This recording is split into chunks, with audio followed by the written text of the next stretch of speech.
لوں ابھی نکاح نہیں ہوا ہے کہ تو نے خلیل و پھپھیروں کو بھیجا کہ جاؤ لڑکی پسند کر کے آئے. میں مانتا ہوں کہ تیرے پھپھیرے کو بھلے یہ طریقہ پسند آ جائے لیکن سن یہ طریقہ نہ مصطفیٰ کو پسند ہے نہ پیدا کرنے والے خدا کو پسند.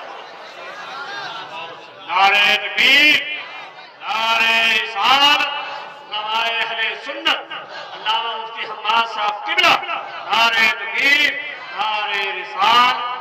اللہ اکبر. وہ چلے گئے بارات کی بارات لے کر کے. مجھے بتائیے جوان بیٹھے میرے سامنے سچی بات بتانا اگر ہمارا کوئی انٹرویو کی ڈیٹ آ جائے کوئی ٹیسٹ ہو چلو پرچہ ہی لے لو کوئی ایگزام کا کیسے دل میں دھک دھک ہوتی ہے. میں بھی پڑھا ہوں مدرسے میں نے بھی ایگزام دیے کبھی کبھی تو پسینے چھوٹ جاتے اگر سبجیکٹ ہارڈ ہوتا ہے کیا نہیں پرچہ دیکھنے سے پہلے پسینے چھوٹتے کیا ہوگا کیا ہوگا کیا ہوگا پتہ ہی نہیں. اور جب کبھی رزلٹ آؤٹ ہو تو کتنے لوگ جو دل کے کمزور ہوتے رزلٹ ہی نہیں دیکھتے. ہوتا کہ نہیں. ایک رزلٹ اگر ہمارا ہو جس کو فیل ہونے کے بعد پھر بھی پاس ہونے کے چانسز ہیں. کہیں پہ پاس وتھ گریس کر دیا جاتا ہے کہیں پہ فرمائش سے پاس کر دیا جاتا ہے کہیں سفارش سے پاس ہو جاتے. سوچ یہ تیرا میرا ایگزام ہے تو اتنے دل دھڑکنے لگ جاتے ہیں جب کبھی کسی بیٹی کو دیکھنے کی بات آتی ہے. تجھے پتا ہے اگر 3 دن پہلے اس نے سن لیا تھا کہ 6 لوگ دیکھنے آ رہے ہیں 6 دن سے بیٹی نے آنکھ کبھی بند کر کے چین سے سوئی نہیں ہے. دنیا سو جاتی ہے لیکن خوابوں میں اچک جایا کرتی ہیں بیٹیاں. کیا کیا خیال ان کے دل پہ نہیں گزرتے یا اللہ پاس کر کے جائیں گے کہ فیل کر کے جائیں گے اپنا کے چلے جائیں گے کہ ٹھکرا کے چلے جائیں گے. وہ یار کون سا خیال ہے جو بیٹی کے دل پہ نہیں گزرتا ہے. اللہ اکبر. ہر دن مرتی ہے بیٹی ہر دن بے چین ہوتی ہے بیٹی. وہ تو مصطفیٰ کا امتی تھا تو نے 8 لوگ بھیجے پسند کے لیے. بیٹی کو بلایا جاتا ہے اب بیٹی کو پیش کیا گیا. جب بچی آئی ہے آ کے سامنے کھڑی ہے 3 دن پہلے سے چہرے کی رونق اڑ گئی اس لیے کہ دیکھنے والوں کا ڈر تھا. مجھے پتا تو صحیح لڑکا اگر بیوی کو طلاق دے دے تب بھی وہ عزت دار بنا رہتا ہے لیکن بیٹیوں کا دامن بڑا نازک ہوا کرتا ہے. اگر ان کے رشتے ہو کر کے چھوٹ جایا کرتے ہیں تب بھی بیٹیوں کے نکاح مشکل ہو جایا کرتے ہیں. خدا نہ کسی کی بیٹی کو بے آبرو نہ کرنا کسی کی بیٹی کو رسوا اور ذلیل نہ کرنا. دیکھنے والے اور والیاں آتی ہیں بے حیا کرسیوں پہ بیٹھے ہیں سامنے. ایک بیٹی کو سامنے پیش کیا جاتا ہے اگر اس کا چہرہ ٹھیک ہے تو گھر سے آنے والی عورتیں کہتی ہیں اسے چلا کے دکھائیے اس کے قدم کیسے ہیں. بچی چل کے دکھا رہی ہے اس لیے کہ باپ کے سر پہ بوجھ سمجھا جا رہا ہے بیٹی کو. سماج کے تانے الگ ہیں لوگوں کی گالیاں الگ ہیں. مزدوری کر کے باپ پالتا ہے لیکن سماج کہتا ہے کہ ہاتھی پال رہا ہے گھر میں. وہ ظالموں حیا کرو اگر کوئی بیٹی گھر میں ہے تو اس کا جینا تم محال نہ کرو.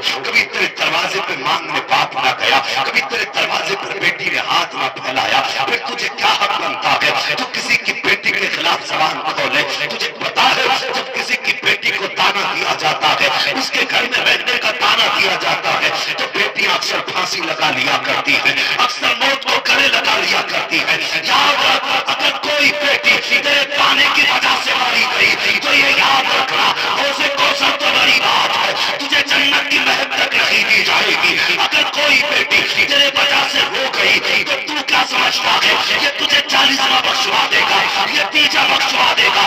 خدا کی قسم اگر کسی کی بیٹی تیری وجہ سے ہوگی اللہ قبر میں کھلا دے اتنا رلائے گا کہ روتے روتے آنسو ختم ہو سکتے ہیں لیکن کوئی آنسو پوچھنے والا نظر نہیں آ سکتا. نعرہ تکبیر. حیا کرو کسی کی بیٹی کو رونے پہ مجبور نہ کرو. دیکھنے والے جاتے ہیں دیکھ کے آ جاتے ہیں وہ کہتے ہیں جی گھر جا کے جواب دیں. یہ کون سی بات ہو گئی گھر جا کے جواب دیں. اس لیے کہ وہی کہیں گے تو جو کھایا ہے نا وہ ہضم نہیں ہوگا ظالم. گھر جا کے جواب دیں گے. 3 دن تک بیٹی انتظار کرتی ہے فون آیا کہ نہیں آیا پھر فون آتا نہیں جی آپ اپنی بیٹی کا رشتہ کہیں اور کر دیں.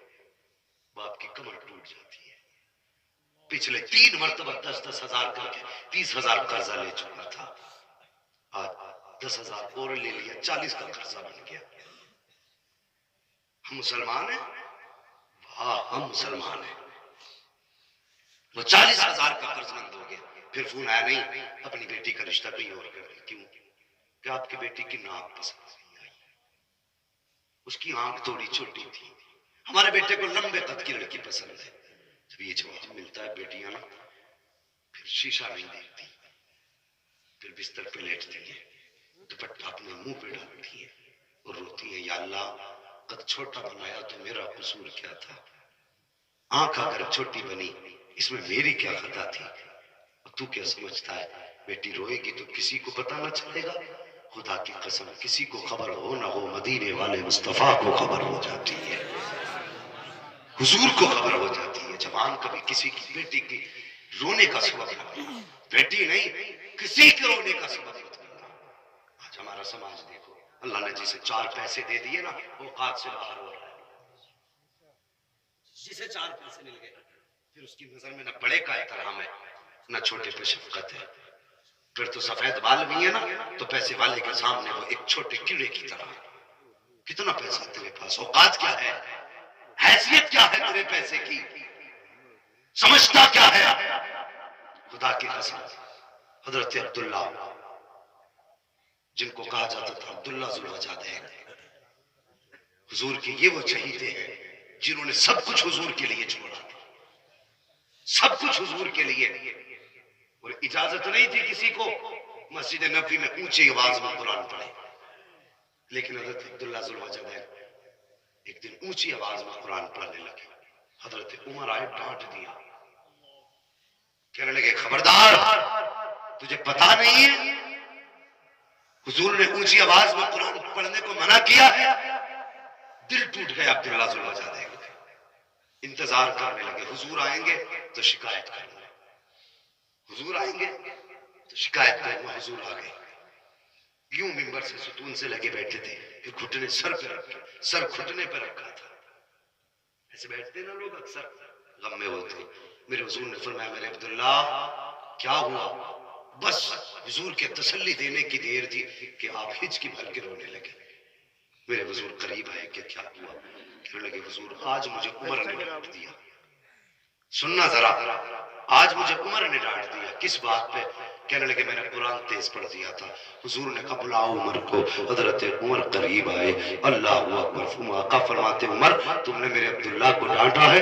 کہا جی حضور میں نے تو اتنا کہا تھا کہ آہستہ قرآن پڑھا کر. میرے نبی کی آنکھ میں آنسو آ گئے. فرمانے لگے عمر خبردار آج کے بعد میرے عبداللہ ذوالوجہین کو ڈانٹ مت دینا, اس لیے کہ یہ وہ میرا صحابی ہے جس نے اپنا گھر میرے لیے چھوڑا ہے, اپنی جائیداد میرے لیے چھوڑی ہے, اپنا سب کچھ میرے لیے چھوڑا ہے. اے عمر اگر اس کو تکلیف ہوتی ہے خبردار, اگر یہ رویا دل اس کا ٹوٹے گا تو درد مدینے والے محمد کو ہو جائے. خنجر چلے کسی پہ تڑپتے ہیں ہم امیر, سارے جہاں کا درد ہمارے جگر میں ہے. کیا ہماری زندگی ایسے گزر رہی ہے؟ ہمارے بیچ اتفاق ہے, اتحاد ہے, ہمارے بیچ معاف کرنے کا جذبہ ہے؟ بتائیے ہم معاف کرتے؟ نہیں, اس کا نام